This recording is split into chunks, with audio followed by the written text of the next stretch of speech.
cha Veda Shastrani Vijnanam Etat Sarvam Janardanat Eko Vishnur Mahadbhutang Pritag Bhutanyanekashaha Trilokan Vyapya Bhutatma Bhunkte Vishvabhugavyayaha Atmang Stavang Bhagavato Vishnor Vyasena Kirtitam Patedya Ichet Purusha Shreya Praptum Sukhani Cha Vishveshwaramajang Devam Jagata Prabhavapyayam Bhajanti ye Pushkarakshang Nateyamti Parabhavam Om Namo Bhagavate Vasudevaya.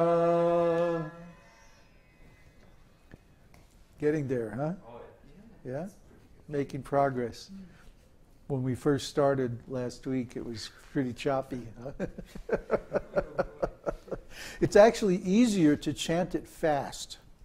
This version is slowed down. We electronically slowed down the recording about 40%. The actual thing goes Svaksha Svanga Shatanando Nandir Jyotir Ganeshwaraha Vijitatma Vidheyatma Satkirtishchinna Sangshaya, like about that fast. The breathing's much easier. This way you have to last such a long time on one breath, you know. It's actually easier once you know the shlokas well enough. So, any questions about Vishnu Sahasranam? Oh, I forgot to finish the story. I got this hat from the Mapuche lady.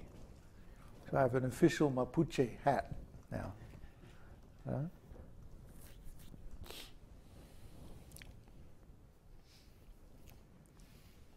So where were we yesterday? Nectar of Devotion, Chapter 12, Associating with Advanced Devotees. The importance of discussing Srimad Bhagavatam in the society of pure devotees was explained by Shonaka Muni during the meeting at Naimisharanya in the presence of Sutta Goswami. Sutta Goswami confirmed that if someone is fortunate enough to associate with a pure devotee of the Lord, even for a moment, that particular moment is so valuable that even those pious activities which can promote one to the heavenly planets or give liberation from material miseries cannot compare to it. Wow. In other words, those who are attached to Srimad Bhagavatam do not care for any kind of benefit derived from elevation to the higher planetary kingdoms or for the liberation which is conceived of by the impersonalists. As such, the association of pure devotees is so transcendentally valuable that no kind of material happiness can compare to it.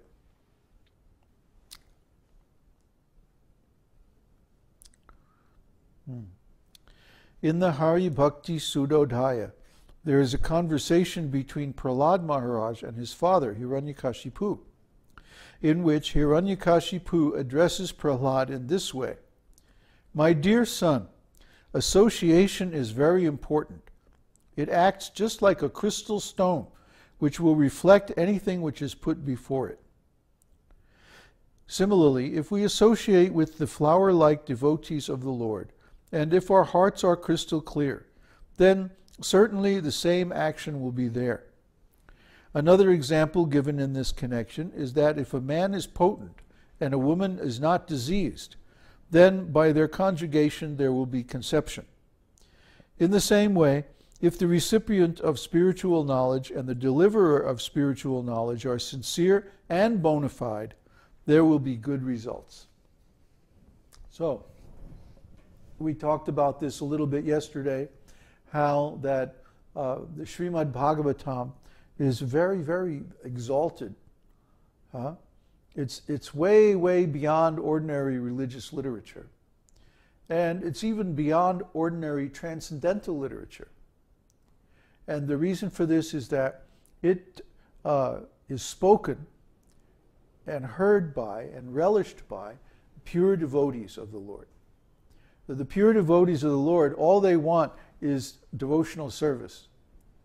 They don't want liberation. They don't want elevation to heavenly planets. What to speak of ordinary material sense gratification? That's just not even on the map. Huh? Because, why?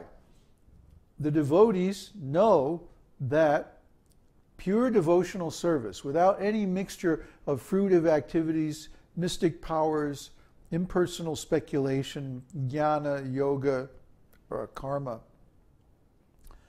can actually attract God.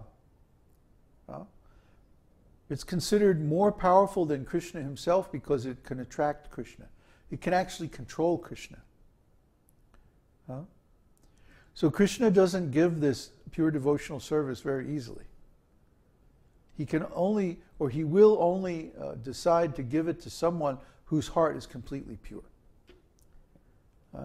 What does it mean, heart is pure? It means he has no cheating tendency whatsoever. How can we have truth if we have some cheating propensity to take advantage of others? Real truth or real pure-heartedness means that one is interested in giving love, in giving service, in giving value to others. Let me try to understand. What is the definition of a great personality?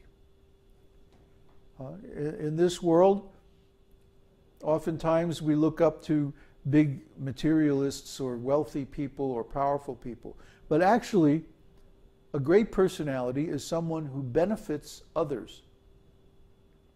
Isn't it? Who gives the greatest benefit to others? Then he is known as the greatest personality. So a great personality has no need for himself to benefit himself. You see? A great personality knows who he is. He knows what he is. He knows that he's strong and he has unlimited resources. So he simply gives great benefit to others. So the pure devotees of the Lord, they're the greatest personalities. Personalities like Srila Prabhupada, Bhaktisiddhanta Saraswati, like that.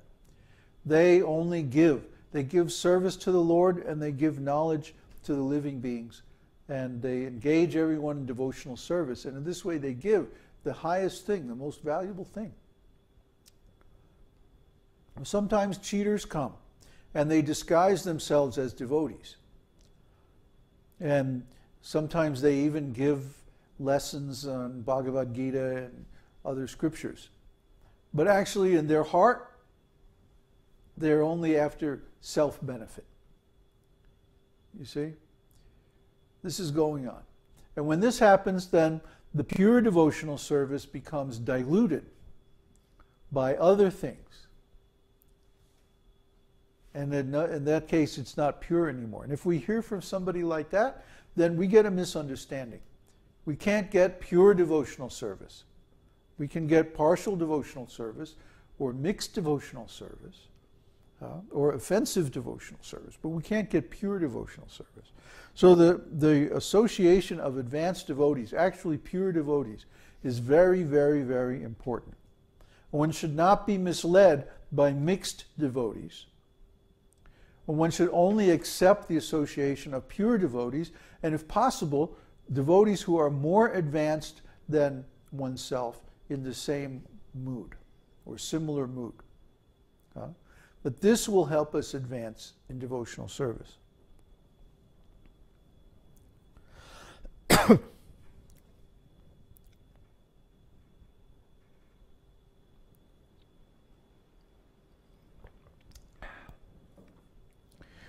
The next section is chanting the holy name of the Lord.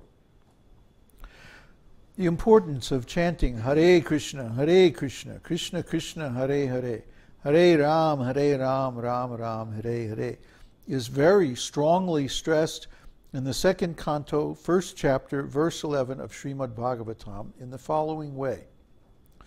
Shukadev Goswami tells Maharaj Parikshit, "My dear king, if one is spontaneously attached to the chanting of the Hare Krishna Maha Mantra, it is to be understood that he has attained the highest perfectional stage. It is specifically mentioned that the karmis, who are aspiring after the fruitive results of their activities, the salvationists, who are aspiring to become one with the Supreme Person, and the yogis, who are aspiring after mystic perfections, can achieve the results of all perfectional stages simply by chanting the Maha Mantra. Shukadev uses the word nirnitam, which means it has already been decided. He was a liberated soul and therefore could not accept anything which was not conclusive. So Shukadev Goswami especially stresses that it has already been concluded that one who comes to the stage of chanting the Hare Krishna mantra